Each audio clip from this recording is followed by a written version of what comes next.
এবার দেখো মহাদেশ।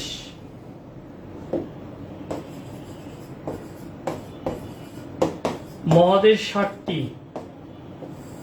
কয়টা? 7টা। 1 নম্বরে হচ্ছে এশিয়া।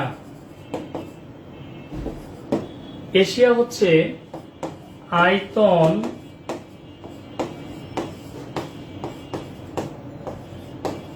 ও জনসংখ্যায় সবচেয়ে বৃহত্তম। আয়তন জনসংখ্যায় সবচেয়ে বৃহত্তম হচ্ছে এশিয়া। 2 নম্বরে হচ্ছে আফ্রিকা মহাদেশ। এটা হচ্ছে দ্বিতীয় বৃহত্তম।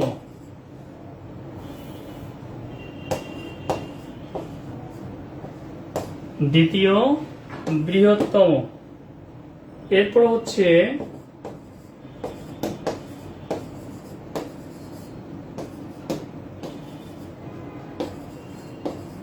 উত্তর আমেরিকা মহাদেশ। এগুলো জাস্ট লিখতেছি ফর্মালিটিস। হ্যাঁ, দক্ষিণ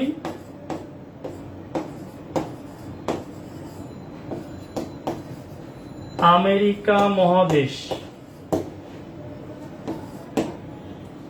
দক্ষিণ আমেরিকা মহাদেশ।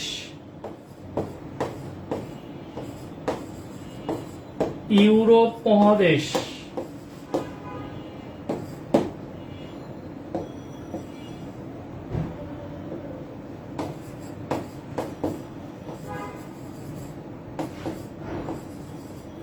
অ্যান্টার্কটিকা মহাদেশ।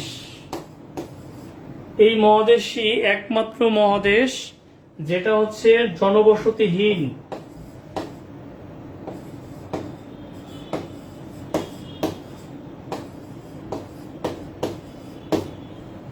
জনবসতিহীন মহাদেশ।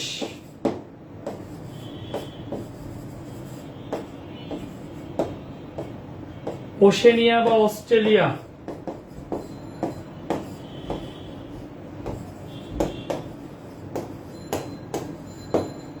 ওশেনিয়া বা অস্ট্রেলিয়া মহাদেশ, এটা হচ্ছে সবচেয়ে ক্ষুদ্রতম।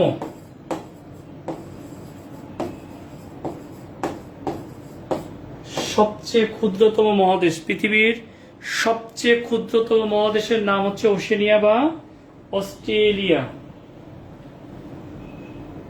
তোমাদের কি কষ্ট হচ্ছে? বেশি লেখা ফেলতেছি? হ্যাঁ, লিখতে কষ্ট হচ্ছে কার কার?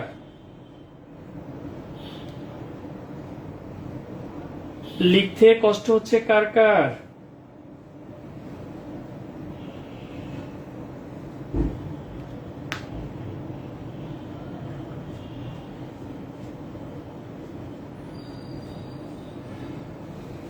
কষ্ট হচ্ছে কার কার লিখতে?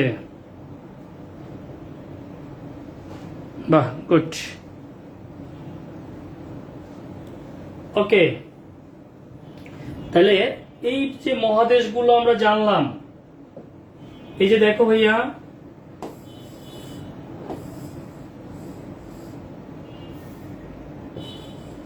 এই যে মহাদেশগুলো, হ্যাঁ, এই যে মহাদেশগুলো, আমরা যে জেনেছি, এই যে অ্যান্টার্কটিকা, এই যে এশিয়া, প্রত্যেকটা মহাদেশ দেশ বিভিন্ন জায়গা দিয়ে একটা প্রাকৃতিক জলরাশি বহমান হয়েছে। যে জলরাশিদ্বয় দুইটা স্থলভাগকে পৃথক করে দিয়েছে, দুইটা জলসীমানাকে সংযুক্ত করে দিয়েছে। আমি জাস্ট একটা বোঝাবো, বাকিটা তোমাদেরকে লিখে দিব। যেমন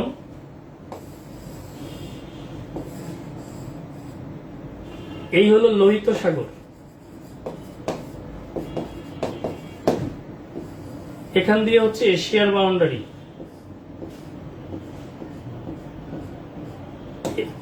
এইটা হচ্ছে এডেন উপসাগর, এখানে আফ্রিকার রাষ্ট্র আছে, এখানে এশিয়ার রাষ্ট্র আছে। এই রাষ্ট্রটার নাম হচ্ছে ইয়েমেন, এই রাষ্ট্রটার নাম হলো জিবুতি। এইখানে যেটা ঘটেছে, এইখানে যেটা ঘটেছে সেটা হচ্ছে এই লোহিত সাগর এসে এডেন উপসাগরের সাথে মিশছে, আর এই ইয়েমেন আর এই জিবুতি আলাদা হয়ে গেছে। অথবা এখানে আমরা যদি বলি যে এটা এশিয়া আর এটা আফ্রিকা আলাদা হয়ে গেছে। এই যে দুইটা ঘটনা ঘটেছে, দুইটা জলরাশি সংযুক্ত হয়েছে আর দুইটা স্থলভাগ আলাদা হয়েছে, এই ঘটনাকে বলা হয় প্রণালী। কি বলা হয় ভাই? প্রণালী। তাহলে প্রণালী কি করেছে? প্রণালীর ইংরেজি হচ্ছে স্ট্রেট। প্রণালীর ইংরেজি কি? স্ট্রেট। কি করেছে? দুইটা জলসীমানাকে সংযুক্ত করেছে আর দুইটা স্থল সীমানাকে কি করেছে? আলাদা করেছে। এইটা হচ্ছে একটা প্রাকৃতিক জলরাশি। কি? প্রাকৃতিক জলরাশি। আমি একটা বুঝাবো, বাকিগুলো তোমাদেরকে লিখে দিব আর কি। হ্যাঁ, আর যেটা ইম্পর্টেন্ট সেটা লিখে দিব। প্রাকৃতিক জলরাশি। তাহলে কি করলো ভাই? লোহিত যোগ এডেন, এই যে এটা আর ইয়েমেন জিবুতি মানে এশিয়া আফ্রিকা পৃথক। এই যে ঘটনাটা ঘটছে এইটার নাম হলো বাবেল মানদেব প্রণালী।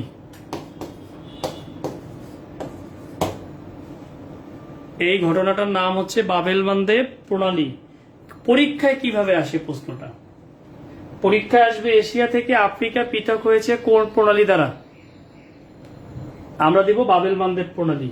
সহজ প্রশ্ন, সহজ উত্তর। এই প্রশ্নটাকে যখন ঘুরায় বলছে ইয়েমেন থেকে জিবুতি আলাদা হয়েছে কোন প্রণালী দ্বারা, এইবার আমি পারি না। এখন তোমাদের এত ডিপলি দরকারও নাই, তোমরা শিরোনাম করো প্রণালী। 1 নম্বরে লেখো পৃথিবীর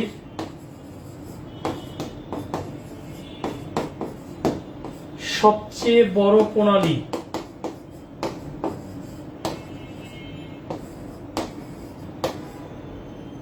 যদি আসে কোনটা পৃথিবীর সবচেয়ে বড় প্রণালী, তাইলে আমরা উত্তর দিব তাতার।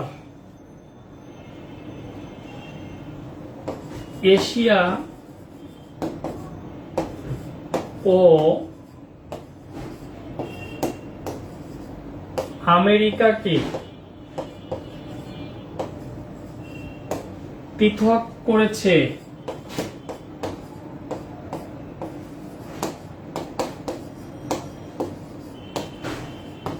কোন প্রণালী? এইটা হচ্ছে বেরিং প্রণালী। বেরিং একটা সাগর আছে, ওই সাগরের নাম অনুসারে এই প্রণালীর নাম হয়েছে। আমরা আরো মনে রাখতে পারি, ধরো এই যে আমরা এশিয়ায় আছি, আমরা যদি এখন আমেরিকায় যেতে পারি তাহলে একটু কমফোর্ট, বেশি ভালো লাগবে। আমেরিকার প্রতি সবারই টান আছে। তো তুমি আমেরিকা গিয়ে এশিয়ায় আর আসতে চাও না, তুমি বললা আমেরিকা থেকে এশিয়া যাওয়া বোরিং, বোরিং লাগে। আমেরিকা থেকে এশিয়া যাওয়া কি বোরিং লাগে। বোরিং বেরিং প্রণালী। Boring Bering, boring Bering, boring Bering. ঠিক আছে। 3, চীন ও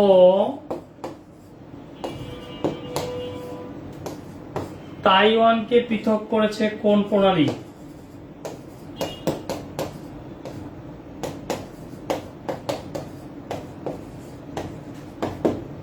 চীন ও তাইওয়ানকে পৃথক করেছে ফরমোজা প্রণালী।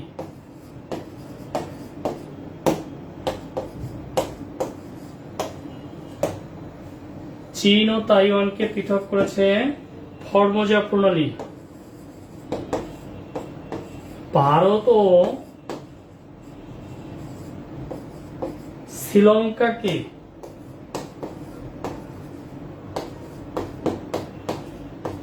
পৃথক করেছে পক প্রণালী। ভারত শ্রীলঙ্কাকে পক করে দিল। আমরা যে পক করি না ফেসবুকে, পোক করে দিল, হ্যাঁ পোক পক করে দিল। ভারত ও শ্রীলঙ্কাকে পৃথক করেছে পক প্রণালী। ভারত শ্রীলঙ্কাকে পৃথক করে দিয়েছে পক প্রণালী।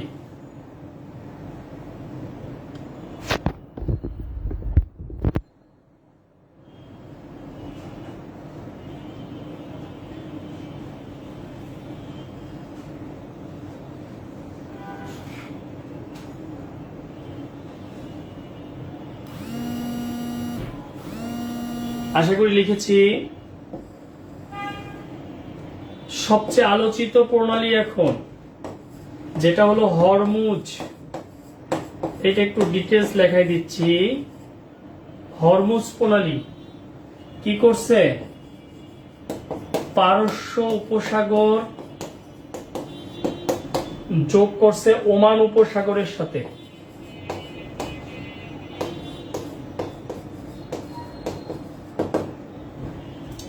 পারস্য আর ওমান যুক্ত হয়েছে। ইরান ও সংযুক্ত আরব আমিরাত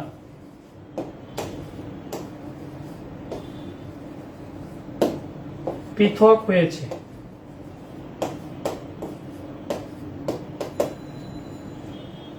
সংযুক্ত আরব আমিরাত ইউএই পৃথক হয়েছে। পারস্য উপসাগর ও ওমান উপসাগর যুক্ত হয়েছে।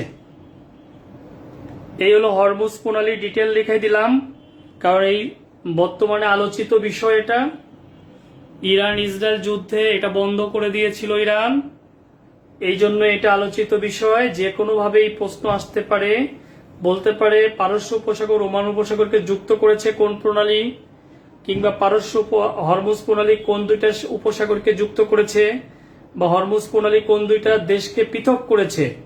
যে কোনো প্রশ্নই হতে পারে, যেভাবে প্রশ্ন হোক আমরা সেইভাবে উত্তর করব। এশিয়া থেকে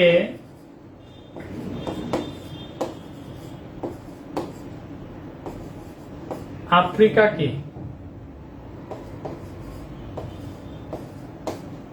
পৃথক করেছে, অথবা আফ্রিকা থেকে এশিয়াকে পৃথক করেছে যে প্রণালী, যেভাবেই বলুক একই কথা।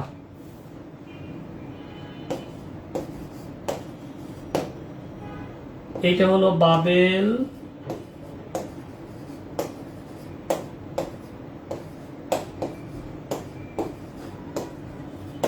মানদেব প্রণালী। বাবেল মানদেব প্রণালী, জি জি। সংযুক্ত আরব আমিরাত ইউএই, ইউনাইটেড আরব আমিরাত, সংযুক্ত আরব আমিরাত একটা দেশের নাম ভাইয়া, তার একটা অংশ, একটা আমিরাত হচ্ছে দুবাই। আমরা মনে করি দুবাই একটা দেশ। সংযুক্ত আরব আমিরাতের একটা আমিরাত হচ্ছে দুবাই। হ্যাঁ, দুবাই হচ্ছে একটা, 7টা আমিরাতের মধ্যে একটা হচ্ছে দুবাই। দাদা হোয়াট ইজ প্রণালী? বলেছি, প্রণালী হচ্ছে একটি প্রাকৃতিক জলরাশি যা দুইটা জলসাগরকে বা জলরাশিকে সংযুক্ত করে দুইটা স্থলভাগকে আলাদা করে। দুইটা জলরাশি বলতে মহাসাগর, সাগর, উপসাগর এগুলো হতে পারে, আর দুইটা স্থলভাগ বলতে মহাদেশ, দেশ, দ্বীপ, উপদ্বীপ এগুলো হতে পারে, যেটা আমরা দেখতেই পাচ্ছি। এরপর ইউরোপ,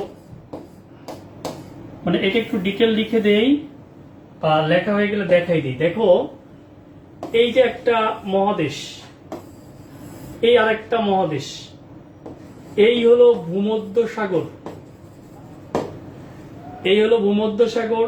এই যে এখান দিয়ে বের হয়ে গেল, এই রাষ্ট্রটার নাম হচ্ছে স্পেন, এই রাষ্ট্রটার নাম হচ্ছে মরক্কো। এই যে মরক্কোতে ওআইসির ইউথ প্রোগ্রাম চলছে, আমাদের উপদেষ্টা আসিফ সেখানে গিয়েছে, মারাকেশে, মরক্কোর রাজধানী মারাকেশ। এই ভূমধ্যসাগর এসে মিলছে হচ্ছে আটলান্টিকে মিলছে। এই ভূমধ্যসাগর আটলান্টিকে মিশছে, স্পেন আর মরক্কো কিংবা ইউরোপ আর আফ্রিকা আলাদা হয়েছে। এটার নাম জিব্রাল্টার প্রণালী। কি প্রণালী? জিব্রাল্টার।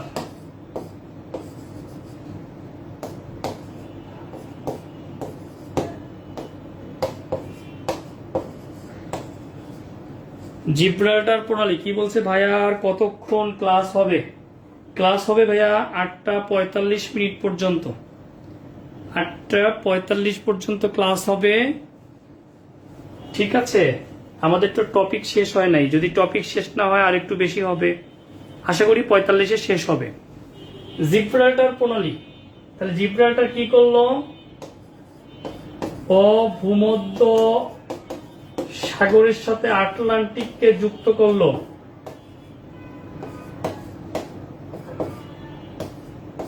ভূমধ্যসাগর আর আটলান্টিক কি করলো?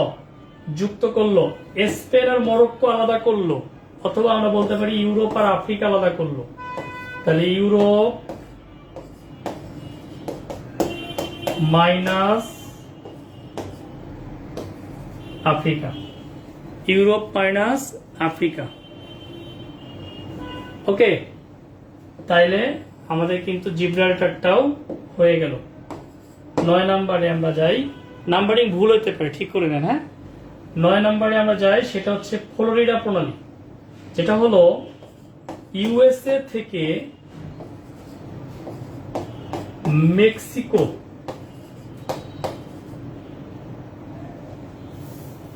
আমরা এটা লিখতে পারি যে যুক্তরাষ্ট্রের ফ্লোরিডা। ফ্লোরিডা হচ্ছে একটা অঙ্গরাজ্য। যুক্তরাষ্ট্রের ফ্লোরিডা থেকে কিউবা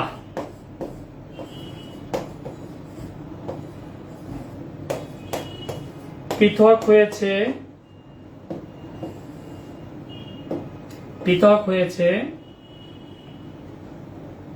ফ্লোরিডা প্রণালী দ্বারা।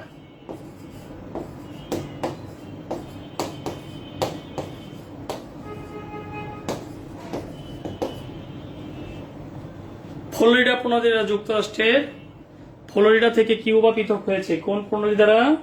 ফ্লোরিডা প্রণালী দ্বারা পৃথক হয়েছে। এশিয়া থেকে ইউরোপ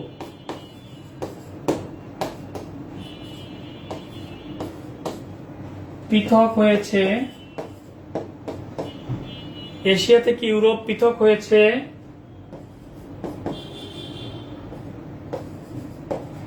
বসফরাস প্রণালী দ্বারা। এগুলো মুখস্থ করতে হবে। আমি অনেক দিয়ে দিয়েছি, আর একটা দিব মাত্র, আর দিব না, একটা 11টা দিব।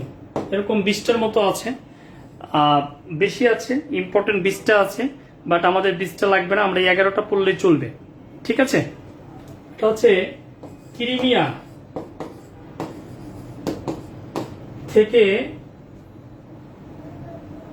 ক্রিমিয়া থেকে আমরা যদি ওই ইউক্রেনের কথা বলি, যে ইউক্রেন পৃথক হয়েছে কেস প্রণালী, বা অনেক কাচ প্রণালী বলে, কাচ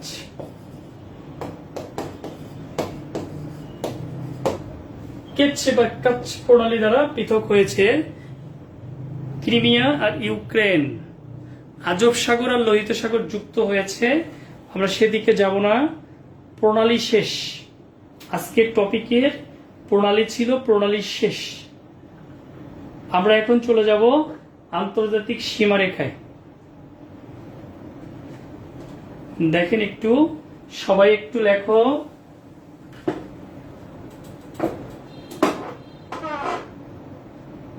তোমাদের গত সপ্তাহে ক্লাস হওয়ার কথা ছিল, আমার চরম অসুস্থতার কারণে শুরু হয়নি। শুরু করলাম, আজকেও যে সুস্থতা নিয়ে শুরু করেছি তা না, তারপরেও তোমাদের দোয়ায় কিন্তু মোটামুটি চালাচ্ছি আর কি। হ্যাঁ, হচ্ছে। তোমরা কি আমার ক্লাস বুঝতেছ? তোমরা আমার ক্লাস বুঝতে পারতেছো কিনা একটু বলো।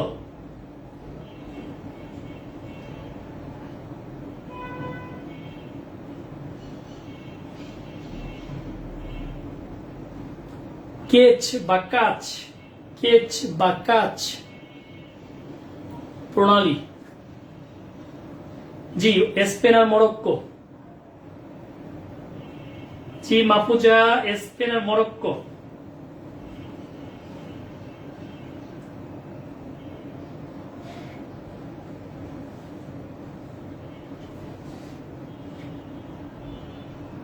জি, ওকে, সবাইকে অনেক অনেক ধন্যবাদ। আমরা এখন যেটা আন্তর্জাতিক সীমারেখা, আমরা এখন যেটা নিব সেটা হচ্ছে সীমারেখা, আন্তর্জাতিক সীমারেখা। খুবই কম পড়াবো, অল্প কয়েকটা। যে কয়টা সীমারেখা আমাদেরকে পড়তে হবে, এর মধ্যে একটা হচ্ছে, আমরা যদি বলি বাংলাদেশ ইন্ডিয়া, আমরা যদি বলি বাংলাদেশ মায়ানমার,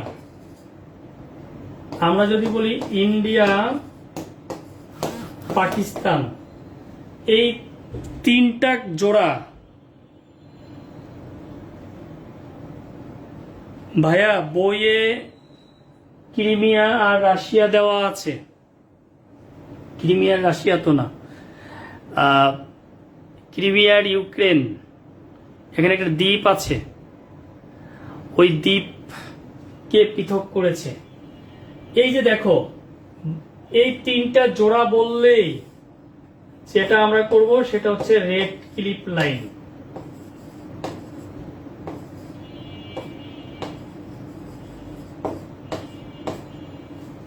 যেটাই বলুক আমরা কি দিব, রেড ক্লিপ লাইন দিব।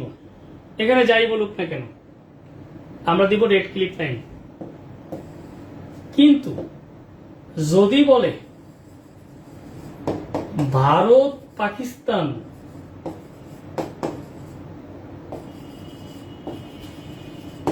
কাশ্মীর চিহ্নিত সীমারেখা,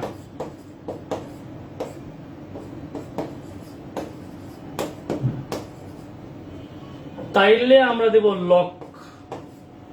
এলওসি, লক। লক হচ্ছে লাইন অফ কন্ট্রোল। একটু বুঝে নাও, ভারত পাকিস্তান এমনিতে রেড ক্লিপ লাইন, কিন্তু যেখানে কাশ্মীর গিয়ে মিলছে, এই কাশ্মীর চিহ্নিত সীমারেখার নাম হচ্ছে লাইন অফ কন্ট্রোল। ক্লিয়ার সবাই? আচ্ছা, এবার যদি বলে ভারত চীন সীমারেখার নাম, তাইলে আমরা দিব ম্যাকমোহন লাইন।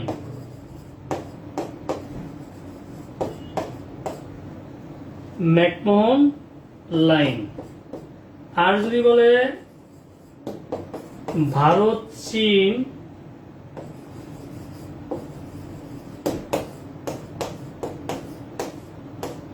কাশ্মীর চিহ্নিত সীমারেখার নাম,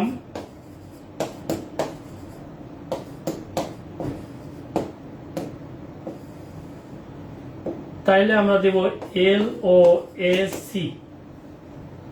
line of actual control.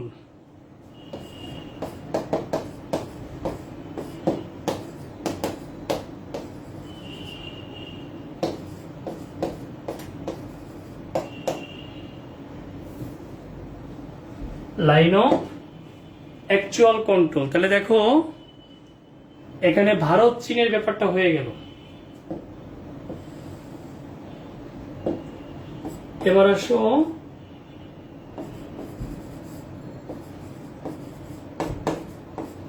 Pakistan Afghanistan. এই পাকিস্তান আফগানিস্তান সংক্ষেপে আপা পা, আপা ডরায়, ডরায় হলো ড্রন লাইন।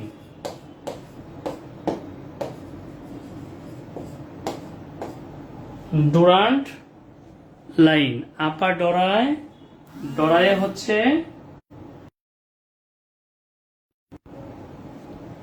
আপার ডরায়, ডরায় হচ্ছে কি ডুরান্ট লাইন। এবার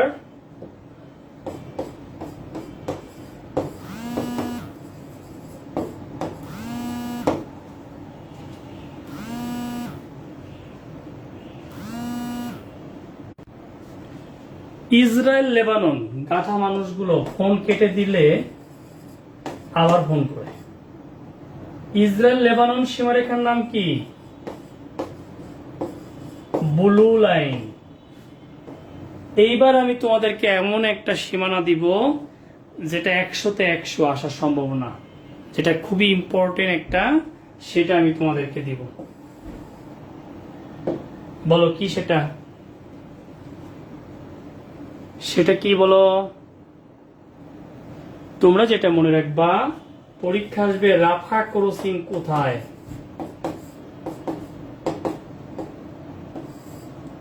রাফা ক্রসিং হচ্ছে গাজা, মিশর সীমানা। গাজা আর মিশরের মধ্যে যে সীমানা, এটাই হচ্ছে রাফা ক্রসিং।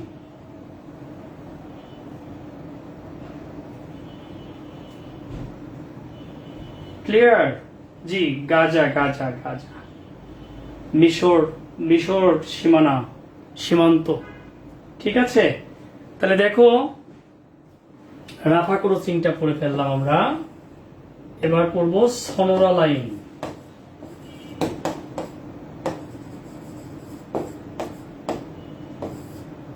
ইউএসএ মেক্সিকো এর মধ্যে যে লাইন, এটা হচ্ছে সনোরা লাইন। USA Mexico. ভাইয়া ওটা কি ম্যাকমোহন সীমানা ছিল? জি, ম্যাকমোহন লাইন। হ্যাঁ, ম্যাকমোহন লাইন হচ্ছে ওটা ছিল। জি, তাহলে একটু খেয়াল করো সবাই, সনোরা লাইন ইউএসএ মেক্সিকোর মধ্যে সীমানা।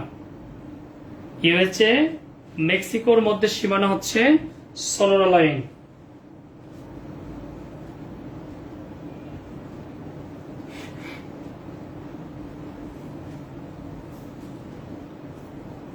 অনেকগুলো টপিক টাচ করেছি আমরা, মোটামুটি অনেকগুলো জায়গা দিয়েই কিন্তু আমরা চলাফেরা করেছি। কে বোরিং হয়ে গেছো তোমরা? এই বোরিং হয়েছো কে কে? বোরিং হয়েছো? সারা পৃথিবী ঘুরাইলাম, অনেক কঠিন। কি বলো তুমি? তুমি কেবল আসছো তাহলে? এই সারা পৃথিবী ঘুরাইলাম, সারা পৃথিবী ঘোরাটা তো সহজ না রে ভাই। পাসপোর্টও লাগে নাই, ভিসাও লাগে নাই, সারা পৃথিবী ঘুরিয়ে নিয়ে ফেললাম। কয় অনেক কঠিন। বোরিং হয়েছো কে কে একটু বলো।